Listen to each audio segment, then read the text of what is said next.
Man, what's up, everybody? Welcome back to another episode of EOS. It's 1090 Jake, man. I'm rocking with y'all, y'all rocking with me. And for this video, we're going to be speaking on the wild case of Trayvon Miller, the man that was just sentenced to 50 years in state prison for murdering a transgender teen that he had a secret relationship with. June 25th, 2020, around 2:55 in the afternoon, Sherwood police in Arkansas responded to multiple calls about a vehicle parked across a walking trail in an upscale neighborhood with the body of a dead 17-year-old inside. The teen was identified as Braylon Stone, his death immediately determined to be a homicide, and the only questions were, was he killed in Sherwood or brought there, and what was the motive behind taking his life? Braylon identified as transgender and went by the name Brayla on social media. A post memorializing his death was trolled as an account claimed to have killed him for money, saying I zipped him for $5K, money well spent. The same account would post money spread on a bed with $5K written in red. The comment quickly gained attention, and the profile user would later say, I didn't kill nobody, I was clout chasing, but that's wrong. Brayla has made an impact, real talk. 4,000 people in 24 hours, crazy support system. I'm a 15-year-old kid, my bad, I'm done. It quickly became obvious this kid had nothing to do with the actual murder, but another comment under Brayla's memorial post would read, damn, you dead cause you exposed somebody. And it left many wondering why Brayla was murdered, and if it all stemmed from something that happened behind the scenes. Someone that didn't want a secret to get out. At the same time, it was made public Brayla's family didn't support him identifying as transgender and chose to withhold his trans identity from the public after his death. Activists would call and email local officials over the fact that Braylon wasn't being called Brayla, but local officials would respond saying the family have asked us to use the birth name in reporting. In the week that followed the murder, witnesses would come forward to investigators with information that would change the course of a case without leads. They'd report a man who said he was going to kill Braylon, identifying him as 19-year-old Trayvon Miller. The witnesses said Trayvon asked Braylon to meet him so they could talk, and that Trayvon was the last person to see Braylon alive. He'd later tell them Braylon was dead. It was this information investigators used to secure a warrant for arrest, and on June 2nd, Trayvon was placed in custody on one count of capital murder, punishable by death in the state of Arkansas. But this wasn't Trayvon's first time facing murder charges, as his dark history would soon come to light.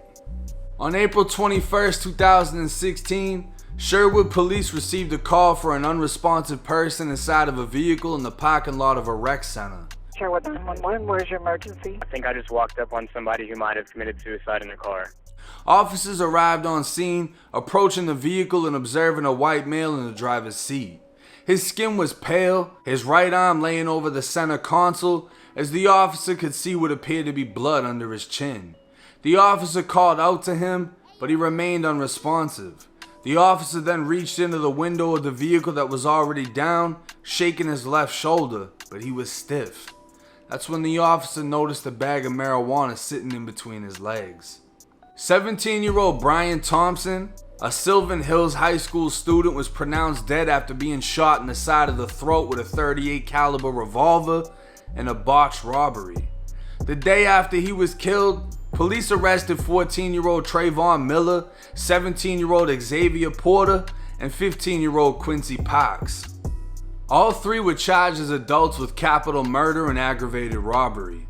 A doctor removed a .38 caliber bullet from the dead teen's neck, but police were unable to conclusively match it to the revolver found inside of a closet where Xavier and Quincy lived, as the two teens are cousins.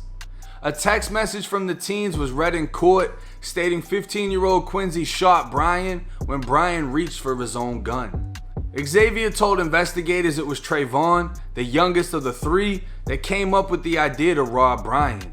They had originally planned to rob him at an abandoned home they frequently hung out at, And on the day of the shooting, a neighbor called police to complain about a group of boys, one of which was carrying a gun, hanging out by the abandoned home. They decided to lure Brian to the rec center instead, surveillance video capturing all three entering the parking lot before Brian arrived. The video then shows Quincy and Trayvon getting into the car, Quincy getting back out, then firing a single shot. Bail was set at $200,000 for all three teens, and no gun was ever found inside of the victim's vehicle. 16-year-old Quincy Parks eventually pled guilty to first-degree murder and aggravated robbery, later being sentenced to 20 years in state prison.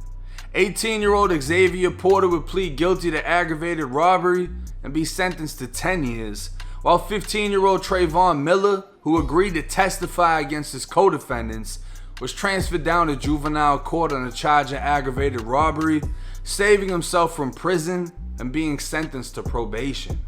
He'd never have to testify against his co-defendants as they never made it to trial, knowing they'd face the possibility of execution if they didn't plead guilty. 3 years later, Trayvon Miller was arrested in 2019, charged with robbery and second-degree impersonation after he tried to snatch a woman's purse and persuade a man to step out of his vehicle, both times claiming to be a security guard or a police officer.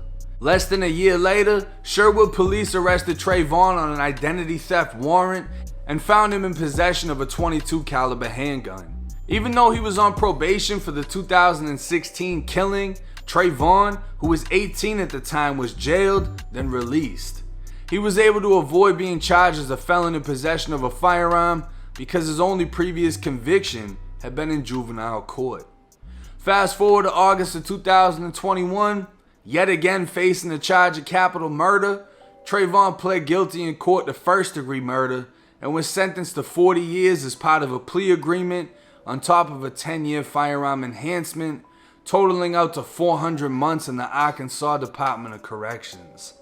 He received 396 days time served for his time in the county jail, and under the prosecutor's report, it was written Trayvon Miller shot and killed Brayla Stone to keep Miss Stone from revealing the fact that they were in a sexual relationship. 18-year-old Trayvon now has the next 49 years to sit and think about the fact that he was willing to tell on his friends in a murder case, both of which who are still in prison and might be waiting to come across him. But he also gets to think about the fact that he was down low and lost his entire life over the fear of being exposed. Now this whole case is crazy to me because this kid was a part of a murder that he planned out at 14 years old, in which a 17-year-old kid got shot in the neck. He was willing to testify against his friends, co-defendants. They got fucked. 20 years for one, 10 years for the other. This kid gets put back down into juvenile court, sparing him completely and placed on probation after planning a robbery that turned into a murder.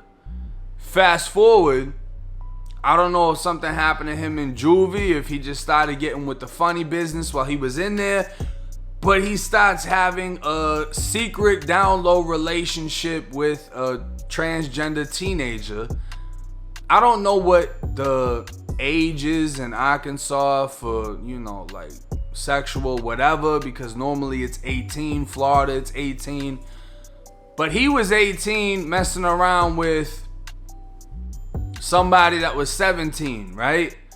There was no charges on that, but he didn't want his secret to be exposed so bad to the point that he went and shot the transgender girl, right?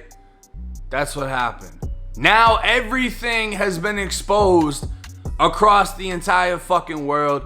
Vlad TV, Say Cheese, 1090 Jake, we all speaking on this shit, you know what I mean? Everybody knows what type of things you were doing on the street. And now when you go to prison, I highly doubt you're gonna care, because you've already been exposed. And then you're gonna be exposed to how it is in prison. A lot of people think that, people don't get down like that, and it's completely the opposite. When you're around a whole bunch of people that's doing the same thing that you do, or the same thing you were exposed for doing, you're gonna feel more comfortable doing it. And you're gonna see people in there that aren't scared to say that they get down like that, because it doesn't mean they're not gangster. It doesn't mean they won't kill you. They'll do things to you and tell you if you ain't down with it, they will kill you. Prison's a whole nother ball game. So as far as, is he actually gonna get punished inside of prison? I don't know. That depends on the politics inside of prison. He might have a fantastic next 50 years getting blown out in the back stall, the fucking bathroom, or the showers. We don't know what's gonna happen. But it's a waste of a fucking life. 2 people have died after having interactions with this kid. It sounded like this kid just wanted to go to prison because he kept fucking up after the fact that he was involved in a fucking murder. And he's got 2 people in prison right now waiting on him that are in prison and copped out to pleas as part of him cooperating, right? They already had evidence against him. They had the text messages, they had the video evidence, they had the school resource officer that identified them. But him being willing to testify and them knowing that, I guarantee, played a major part in them making the decision to plea out, especially the 20 fucking years. But this kid plead out to 50. 40 for the murder, 10 for the gun enhancement. He didn't want to take capital murder to trial because, you know, he knows he did it and he's facing death. So he signed up and took 50 minus what? The year that he was in county jail. He's 18 now. Add that shit up. It's just not worth it. If you're down low, upright, whatever the fuck you is, just stand on it. But hey, it's 1090 Jake. I'm rocking with y'all and y'all rocking with me. Till next time.